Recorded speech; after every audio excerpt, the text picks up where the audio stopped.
Bonjour aux curieux et aux esprits ouverts. Welcome on board Global Health, Vet Agro Live saison 2, c'est parti.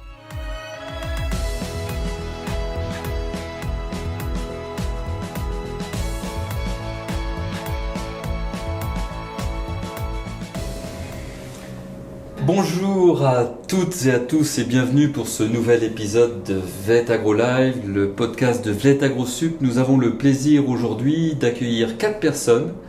Nadia, Aurore, Camille et Franck. Bonjour à vous 4. Bonjour. Bonjour. Alors pourquoi êtes-vous invité de ce podcast? Et merci beaucoup encore une fois pour votre participation. Vous avez participé récemment à la restitution d'un groupe d'études en politique publique dans le cadre de votre cursus à l'ENSV EVI. Tout ça s'est passé sur le campus vétérinaire de Vet Agro Sup et votre sujet portait sur le maillage vétérinaire. Alors pourquoi avoir choisi ce sujet? Qui se lance? Aurore? Je me lance. J'ai décidé aussi de me mettre sur ce sujet parce que les mois précédents, j'ai aussi fait une étude un peu comparable en région PACA, toujours sur le maillage vétérinaire.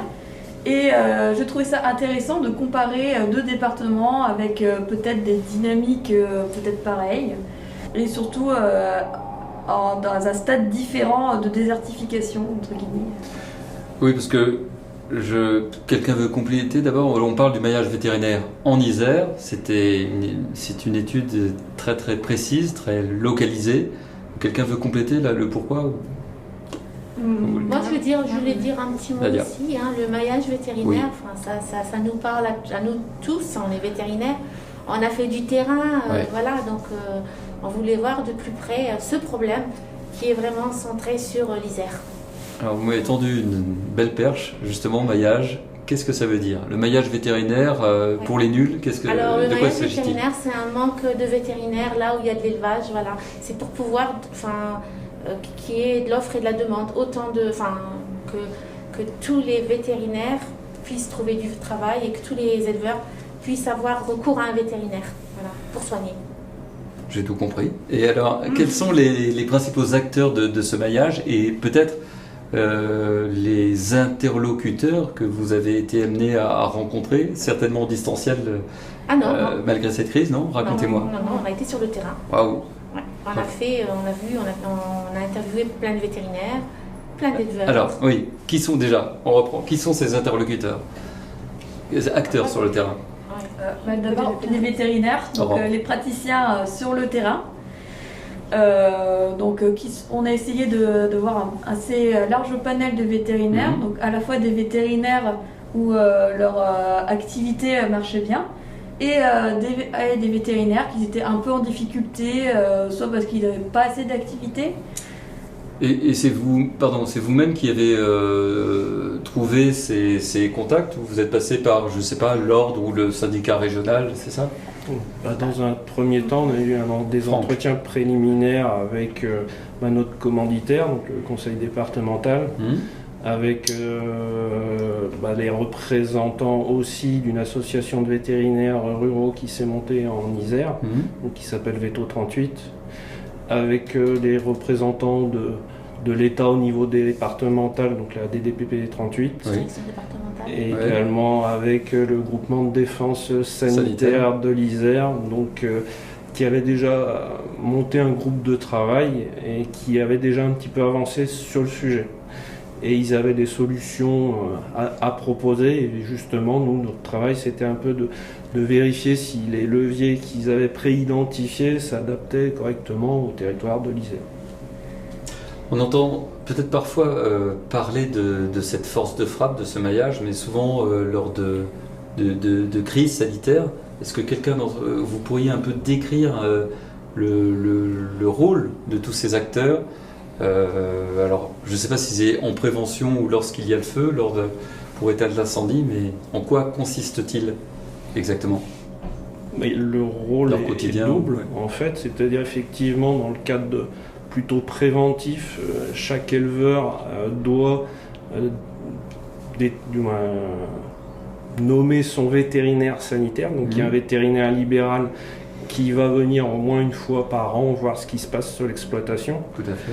Et de la même façon, en cas d'urgence sanitaire, donc type fièvre afteuse ou influenza aviaire ou peste porcine, là l'État va mandater un vétérinaire, donc qui est toujours un vétérinaire libéral, pour agir en son nom, pour faire des examens complémentaires, des prélèvements, ou quand ça se passe pas bien, des peuplements. C'est vrai qu'on entend souvent parler de ces maladies qui font l'actualité et on imagine peu ou pas concrètement comment ça se passe sur le terrain, d'où ma question. Qui veut compléter peut-être le rôle des acteurs, des interlocuteurs? Ouais. C'est bon. Les vétérinaires ont un rôle indispensable du coup aussi, comme un peu ce que Franck a dit aussi, mais c'est un rôle d'épidémio-surveillance, donc c'est-à-dire détection des maladies. Ça peut être la fièvre afteuse, mais aussi des maladies plus entre guillemets mineures pour le bien-être des animaux, qui pourrait altérer en tout cas le bien-être des animaux. Oui, le vétérinaire a vraiment un rôle essentiel dans la santé animale et donc du coup, directement et indirectement, en fait, il est le garant du bien-être des animaux parce que si une bête n'est pas soignée, du coup elle souffre, quoi. Donc avec les attentes sociétales qu'on a aujourd'hui, ils ont vraiment un rôle important à ce niveau-là, quoi. Que faut-il retenir de cette étude, de cette réflexion, de ce travail que vous avez réalisé, encore une fois, dans le département de l'Isère? Moi, je veux bien. 2 choses.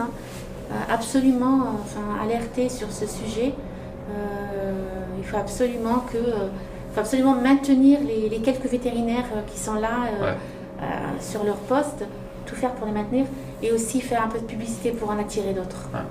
Attractivité. Oui. Attractivité. Ce qu'on a vu aussi dans notre étude, c'est que pour l'instant, en Isère, il y a vraiment aussi des profils de vétérinaires qui tiennent un peu à bout de bras le maillage et qui acceptent encore de faire des kilomètres et de passer énormément de temps pour fournir un service aux éleveurs. Et donc la question c'est est-ce qu'ils vont tenir encore longtemps comme ça? Donc effectivement c'est vraiment un problème d'actualité. Et quels ont été les freins, s'il y en a eu, dans votre étude? Parce que j'imagine que l'Isère reflète un peu la diversité d'autres départements avec des zones très désertes, d'autres plus denses en population ou en élevage. Qu'est-ce qu'il faut retenir comme leçon? C'est vrai que souvent on veut comparer les déserts vétérinaires avec les déserts médicaux. Donc les déserts médicaux, souvent c'est qu'il y a beaucoup de patients et qu'ils n'ont pas de médecin. Les déserts vétérinaires, souvent ils se constituent parce qu'il n'y a plus suffisamment d'activité. Donc effectivement c'est souvent au départ un problème d'élevage et de rentabilité qui fait que progressivement il y a de moins en moins de vétérinaires qui viennent s'installer dans ces zones-là. Est-ce qu'il y a un message qui vous tient à cœur, que vous voulez préciser? Il y a aussi une opportunité à saisir pour tous ces départements, peut-être, en tout cas, toutes ces zones sous-denses. C'est aussi la loi d'ADU qui va passer dans très peu de temps. Qui est passée, mais on attend le décret d'application et la cartographie des zones sous-denses. Et qui va permettre aussi d'avoir pas mal de leviers pour essayer de lutter contre ces... Vous avez raison. Contre ces déserts, entre guillemets, vétérinaires. Et il reste toujours la problématique du comment on va se faire cette cartographie. Ouais. Quelles seront les zones éligibles sous-denses. Mais dans ces zones sous-denses, il y aura la possibilité de verser des aides directement aux vétérinaires pour essayer de les maintenir. Et des aides aussi pour aider à l'attractivité du territoire, notamment en versant des indemnités pour les jeunes. Oui, effectivement, il y a un volet incitatif qui est envisageable avec l'application de cette loi d'ADU, effectivement. Merci beaucoup Nadia, Aurore, Camille et Franck. Cet épisode est à retrouver sur toutes les plateformes sociales de VetAgroSup avec le hashtag VetAgroLive. Prenez soin de vous et à une prochaine fois pour un prochain épisode. Au revoir. Au revoir. Au revoir.